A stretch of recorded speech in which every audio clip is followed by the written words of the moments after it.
14 de outubro de 2025, quem vos fala é o pastor Valdir dos Anjos. A paz do Senhor Jesus Cristo, desejo que te vá tudo bem. Tema da lição esta semana, o corpo e as consequências do pecado. Leitura diária desta terça-feira se encontra na primeira carta do apóstolo Paulo aos Coríntios, capítulo 6, versículo 18. Tema: a prostituição é um pecado contra o corpo. Fugir da fornicação. Todo pecado que o homem comete é fora do corpo, mas o que fornica ou adultera peca contra o seu próprio corpo. Ouve esta palavra, alimenta sua alma, fortalece o teu espírito. Deus te abençoe. Na cidade de Corinto, existia um templo de Afrodite, deusa do amor e da fertilidade.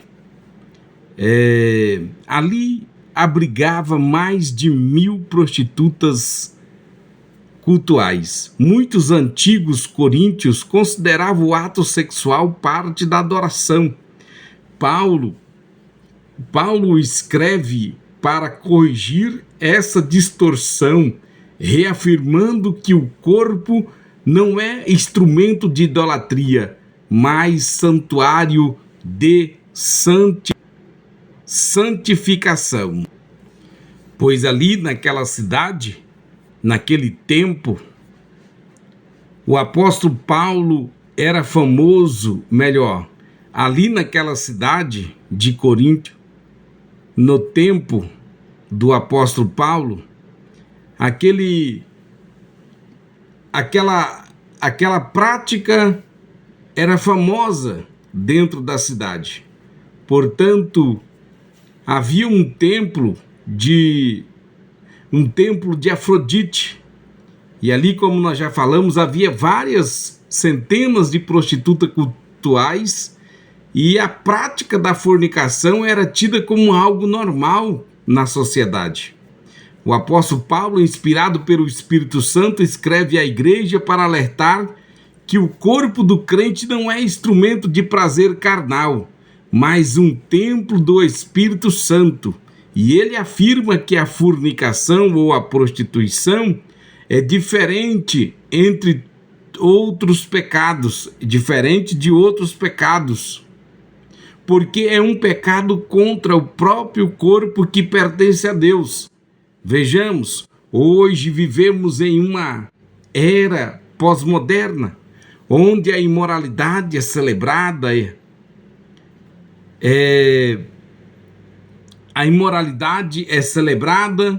e normalizada. A pornografia, o adultério emocional, físico, as relações sem compromisso, tudo isso tem sido apresentado como liberdade. Portanto, nós sabemos que na verdade a escravidão espiritual e moral.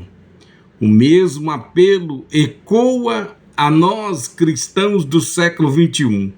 Fugir da prostituição. O corpo foi criado para glorificar a Deus, como nós já podemos observar no capítulo 6, versículos 19 e 20. Não sabeis que o vosso corpo é templo do Espírito Santo que habita em vós, proveniente de Deus, e que não sois de vós mesmos, porque fostes comprado por bom preço. Glorificai, pois, a Deus no vosso corpo e no vosso espírito, os quais pertencem a Deus. Vejamos, o corpo do cristão não é uma propriedade particular.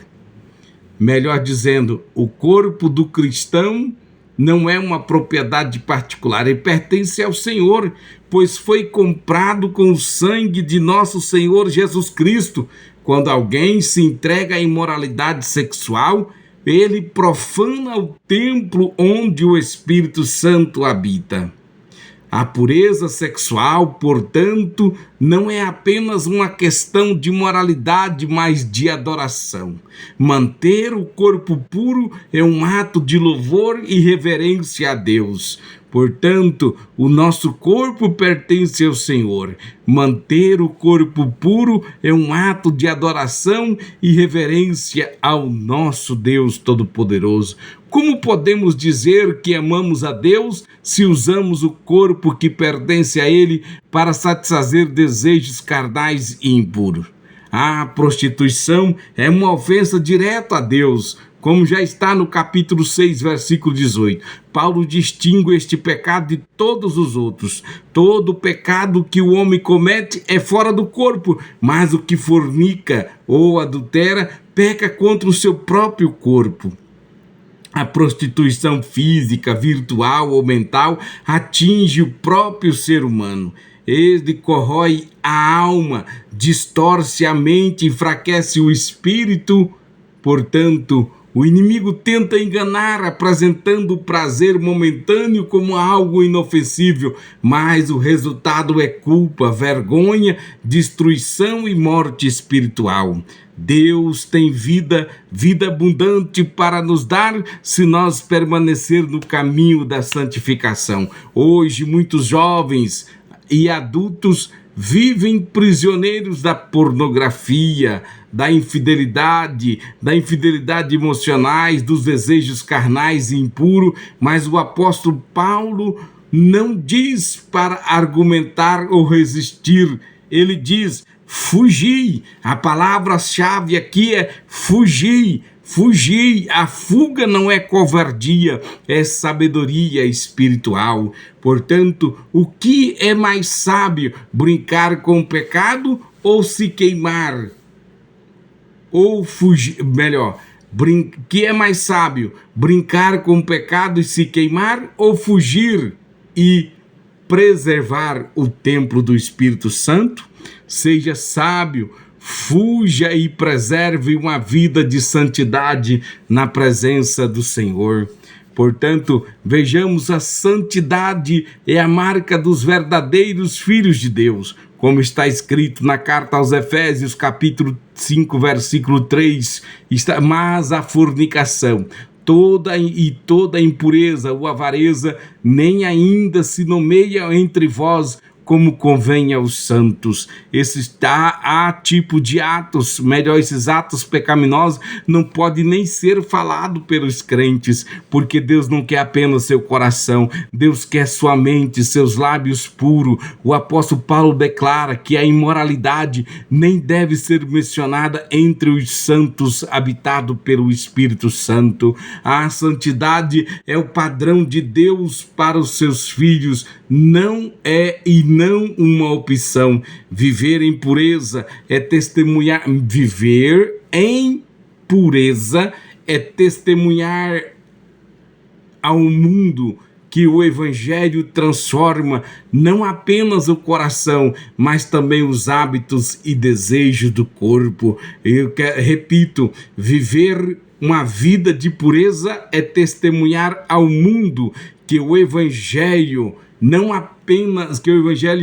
transforma não apenas o coração, mas os hábitos e os desejos do corpo. O cristão deve refletir Cristo em todas as áreas, inclusive na sexualidade. E isso implica disciplina mental, vigilância espiritual e comunhão constante com o Espírito Santo. Deus te abençoe.